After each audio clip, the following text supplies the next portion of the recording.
આપણને બધાને ખબર છે કે કારેલા એ બહુ જ ગુણકારી એવું શાક છે. ઉનાળો અને ચોમાસું આ બંને સિઝનમાં સરસ મજાના લીલા કલરના કારેલા મળે છે અને એમાં પણ કારેલા એટલે ડાયાબિટીક પેશન્ટ માટે એકદમ વરદાન સમાન છે અને ડાયાબિટીસ ના હોય એ લોકો માટે પણ બહુ જ ગુણકારી છે. તો કારેલાનું શાક બનાવવા માટે આ રીતે એની ઉપરની છાલને થોડીક સોરી લેવાની, જેને આપણે કહીએ છીએ એવી રીતે નાઈફથી થોડીક ઉતારી લેવાની છે.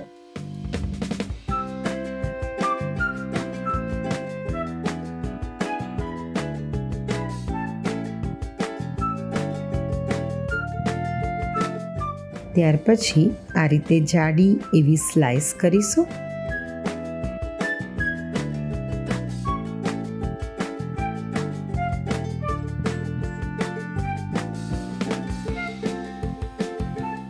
એમાં થોડું મીઠું સ્પ્રિંકલ કરી અને એને લગભગ અડધો કલાક માટે રહેવા દઈશું. એટલે આ રીતે પાણી છૂટું પડશે, એને નિતારી લેવાનું છે. થોડી કડવાશ ઓછી થઈ જશે આ રીતે.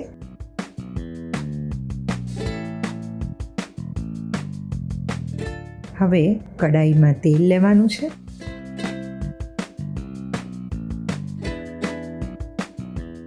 એની અંદર આ કારેલાની જે સ્લાઇસ કરેલી છે એને ફાસ્ટ ગેસ પર જ થોડીક સાંતળવાની છે. ક્રિસ્પી થાય એ રીતે એને હલાવતા રહેવાની છે. લગભગ 7 થી 8 મિનિટમાં રેડી થઈ જશે. એને બહાર કાઢી લઈએ.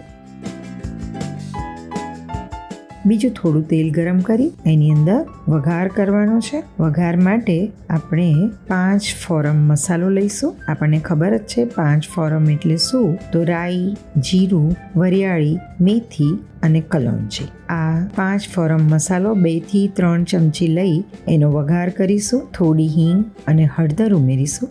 ત્યાર પછી એક ડુંગળી ફાઇનલી ચોપ કરેલી લેવાની છે. આ રીતે એને સાંતળી લઈશું. સ્લાઇસ કરીને પણ લઈ શકો છો. બરાબર સાંતળાઈ જાય એટલે મીઠું ઉમેરીશું.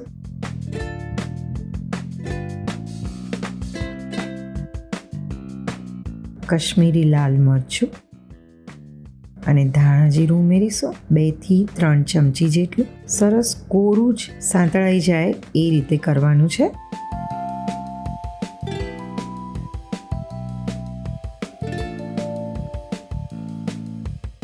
મસાલો રેડી થઈ ગયો છે. હવે એની અંદર ક્રિસ્પી કારેલાની જે સ્લાઇસ હતી એ એડ કરી અને આ રીતે મિક્સ કરી લઈએ.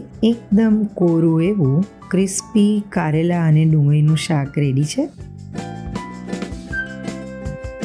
કોથમીરથી ગાર્નિશ કરીશું. આ શાકને તમે ગરમા ગરમ દાળ ભાત કે કઢી ભાત સાથે સર્વ કરશો તો બહુ જ ટેસ્ટી લાગશે.